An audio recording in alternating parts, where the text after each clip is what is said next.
Hello. Hello. हाँ, मुझे सुनाई दे रहा है। जी, अब आप सुनाई दे रहे हैं हमें, प्लीज बताइए। अपना नाम हाँ, बताएं पहले। मेरा नाम प्रवीण है। जी प्रवीण जी। हाँ, मैं पुणे से बोल रहा हूँ। कहाँ से? पुणे से। पुणे से। महाराष्ट्र से। जी प्रवीण जी बताइए।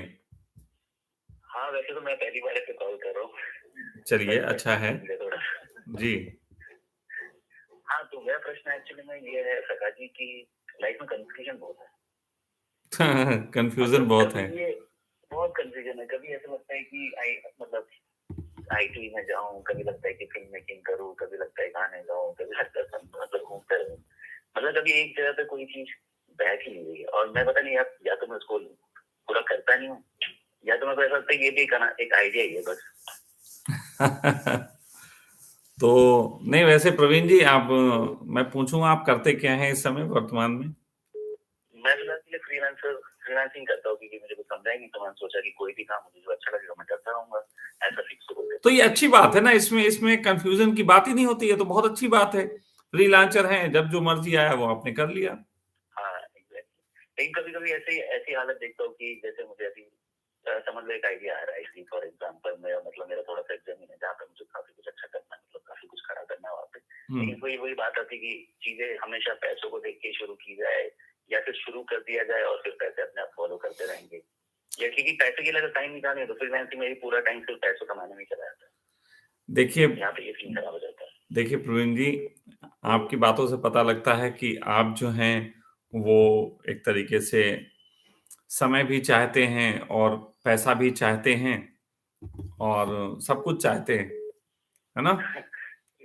हाँ, सब कुछ चाहता हूँ क्योंकि अगर पैसा नहीं रहा तो वो काम करने में कोई मतलब नहीं है। जिस काम को मैं शुरू किया और वो खत्म ही नहीं हो रहा, बस उससे पैसे ही आ रहे हैं, ऐसा भी नहीं होना चाहिए। तो वो हम्म। थोड़ा सा वहाँ हम्म। पे वो थोड़ा सा मतलब मैं बेचैन हो जाता हूँ। आपको लगा कि क्या करूँ, मतलब टाइम वेस्ट ही हो रहा है एक हम्म। तरीके से। अब इस पैसे को मैं क्या ही करूंगा आगे।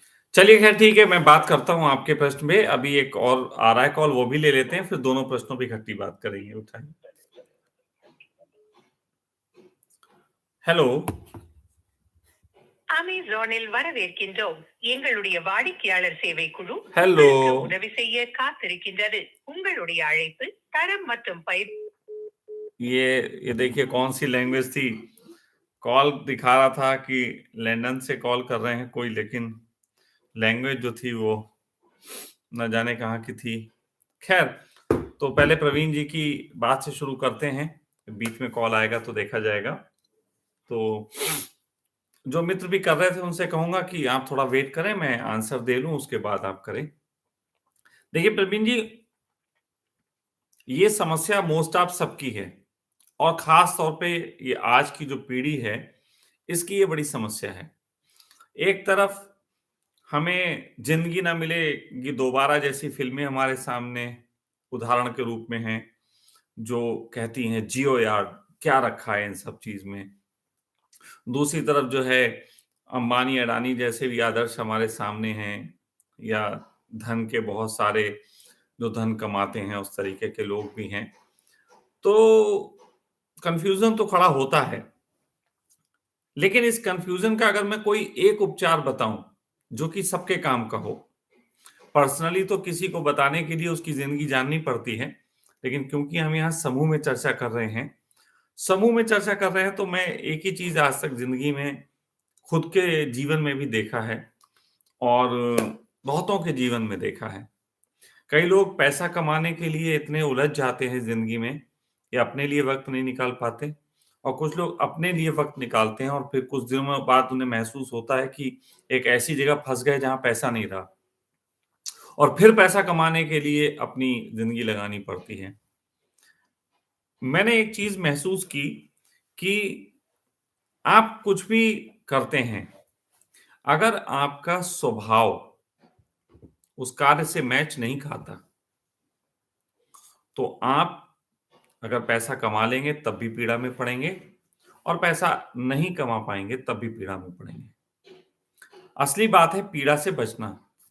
पीड़ा से बचने के लिए सिंगल चीज याद रखनी है, स्वभाव को जो जचे वो कार्य करें। चलेगा, धन भी आएगा, नहीं चलेगा तब भी आनंद आएगा। स्वभाव, सिर्फ स्वभाव जो आपकी मौज में आता है। और स्वभाव क्या हो सकता है, इसके संबंध में मैं अपनी ज़िंदगी से रिलेटेड आपको कुछ बातें बताता हूँ। जैसे मैंने कहा, अपनी ज़िंदगी की बातें इसलिए रखता हूँ, आप मेरी ज़िंदगी के बारे में भी जान जाते हैं और साथ-साथ एक आपको प्रैक्टिकली एक अनुभव मिलता है एक आदमी का, जो उसकी ज़िंदगी में घटा। मैंने अपनी ज़िंदगी में जो-जो कार्य किए, वैसे तो कार्य बहुत किए, लेकिन कुछ कार्य आपको बता देता हूँ, वो आपको समझ में आएगा। सबसे पहले मैंने ज़िंदगी में मैं लाइब्रेरी खोली, कॉमिक्सों की। तब मैं 5th में पढ़ता था, 5th और 6th में। और शुरुआत हुई थी, खुद बहुत कॉमिक्सें पढ़ता था। मतलब मेरी सिस्टर थी, उस समय वो आउट ऑफ सिटी पढ़ाई के लिए जाती थी, पर डे उसका अप डाउन होता था। रोज़ रात को मेरे लिए कॉमिक्स लेके लौटती थी, तो मेरे पास बहुत सारी कॉमिक्सें थीं। मुझे अच्छे तरीके से याद है कि मेरे पिता का एक कोल डिपो था, कोयले का व्यापार था उनका। तो कोल डिपो था, उस कोल डिपो में एक कमरा हुआ करता था जहाँ हम बैठते थे, जहाँ सामान रखा रहता था। थोड़ा बहुत छोटा-सा कमरा था, ऐसा समझो 10 बाई 10 का कमरा और बाकी जगह थी खुली जगह जिसमें कोयला, लकड़ी और ये सब होता था, नौकर, तराजू लगा हुआ ये सब।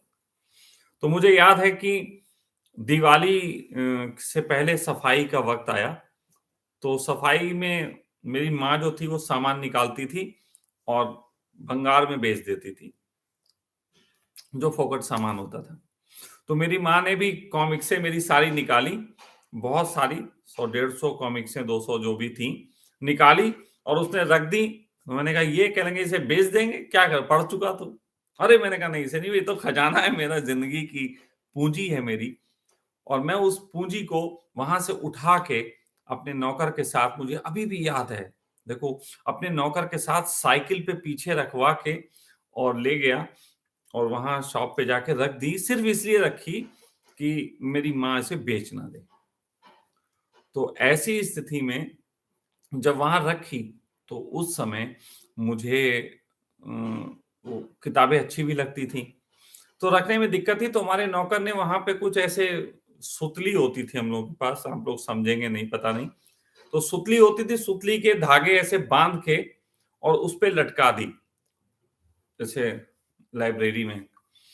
तो वो लटक गई तो मैंने तो बस ऐसे ही लटकाई थी कि बस खूबसूरत लगे, वरना एक जगह रखी रहेगी, रखने की भी जगह नहीं थी, वहाँ सब कुछ भरा हुआ था। तो वो लटका दी तो एक लड़का आया और मुझसे कहने लगा, "क्या भैया ये पढ़ने के लिए देंगे?" मैंने कहा, "कितने पैसे दोगे?" तो उसने उस समय बोला 25 पैसा। अरे मैंने कहा पढ़ो, 25 पैसा बहुत मिल जाएगा। उस समय तो बच्चों को 10 पैसे खर्चे के नहीं मिलते थे, 25 पैसे मिल रहे हैं। उसने पढ़ी, फिर बोला भैया एक और पढ़ लें? मैं एक और पढ़ लो। उसने 2 किताबें पढ़ी, 50 पैसे दिए। कुछ आ गया दिमाग में आइडिया, मैंने कहा यार चीज़ तो सही है, किराए पे दी जा सकती। मैंने फिर वहाँ टाँग दी और मैं बैठ गया। फिर वो लड़का अगले दिन भी आया, अगले दिन भी उसने पढ़ी, फिर वो और दोस्तों को ले आया, वो भी फिर कहने लगे घर ले जा सकते हैं? हमने कहा इसका पैसा जमा कर दो, घर ले जाओ और अगले दिन वापिस करना, चवन्नी काट के हम आपको दे देंगे पैसे। काम शुरू हो गया, समझ जाओ। उस समय मैं सब 5th और 6th में पढ़ता था, तब मैं 60 से 70 रुपए पर डे कमाने लगा था। हाँ, इसके लिए थोड़े-से उसमें और भी पैसे लगे थे, मुझे अभी भी याद है मैंने अपने पिता से 180 रुपीज़ लिए थे। कॉमिक्सें अमर चित्रकथा, डायमंड पॉकेट्स उस समय ₹1 और सवा रुपए की आती थी। तो मैंने ये रखी और रखने के बाद जो है मेरा ये काम चला। उसके बाद मैंने अपनी ज़िंदगी में सेकंड जो काम किया, वो मैं खुद वीडियो गेम बहुत खेलता था। तो वीडियो गेम बहुत खेलने के कारण मैं खुद ही उसमें 20-50 रुपए बर्बाद करता था। तब मैं 7th-8th में आ गया था और लाइब्रेरी अपनी सारी किताबें बेच के मैंने 5-7 हज़ार रुपए मेरे पास इकट्ठे भी थे। तो उस समय मैंने जो था वीडियो गेम पार्लर चलाया फिर। फिर वीडियो गेम पार्लर के बाद जो है मैंने अपनी ज़िंदगी में, मतलब आप ऐसा समझिए कि वीडियो गेम पार्लर चलाया, मैंने रेस्टोरेंट भी किया, मैंने बहुत सारे काम किए और इन कामों में लगभग 90% काम वो होते थे, जिस काम का मैं खुद ग्राहक रह चुका होता था। मतलब रेस्टोरेंट भी मैंने खोला था, तो पहले मैं खुद ग्राहक था और इस कारण उन कामों में मेरी सफलता भी 100% रही। मतलब मैंने अच्छा पैसा कमाया इन सब चीजों से। और अभी देखो, पहले खुद सन्यासी हुआ, घर बर्बाद कर दिया, सब कुछ फूंक डाला, सब तबाह कर दिया, और फिर देखो सन्यासी होके ही दूसरों को गाइड कर रहा हूं और घर बना लिया। फिर कहने का अर्थ यह है, स्वभाव से आपके जो निकलता है उससे बेहतर कोई कार्य नहीं हो सकता, और उसमें आनंद के साथ साथ समय भी होता है, धन भी मिलता है। धन तो देखो, कोई कार्य करो दुनिया का, उसमें धन लिया जा सकता है, तरकीब होती है, और निश्चित ही अगर आपके स्वभाव से रिलेटेड है तो आप उसकी तरकीब भी जानोगे कि उसमें धन कैसे आ जाएगा। ये सब अपने अपने तरीके से खोज कर सकते हैं। तो आपके लिए फिलहाल इतनी ही मैं सलाह दे सकता हूं कि स्वभाव को पहचानो, और उस पहचान में अगर काम बदलने भी पड़े तो भी चिंता मत करना। बहुत लोग होते हैं जिनके जीवन में सैकड़ों काम होते हैं, सैकड़ों काम करते हैं, तो उसकी भी चिंता मत करना।